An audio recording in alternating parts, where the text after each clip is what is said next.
A practical first step to pursuing justice for all is becoming a better listener of people's stories.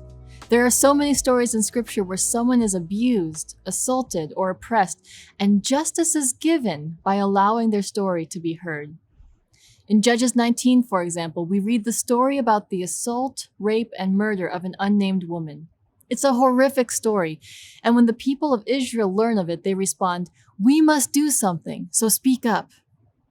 The heinous, unjust killing of a human being demands a weighty response. But first, we must listen. If we want to pursue justice for all, we must relinquish the power we have in controlling the narrative about Black and brown bodies in this country. Instead of silencing the voices of people of color, we need them to guide us. For example, what if we ask the Black community what their point of view is the next time a Black man or woman is shot? What if instead of jumping to talk about grace, forgiveness, and reconciliation, we actually do the hard work of hearing their rage and their pain?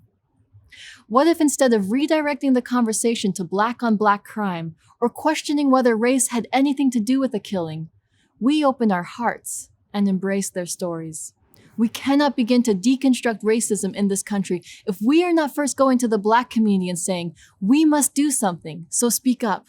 Nothing less than narrative justice is at stake in situations like this. Conversations on immigrants and border crossings in this country, as well as hate crimes against Asian Americans, are often steered by the dominant voice as well. But justice means hearing all the voices. It means taking the microphone away from those speaking the loudest and amplifying the voices of those at the margins of society. Every person of every culture has the right to talk about their experiences, their struggles, and their joys in their own words.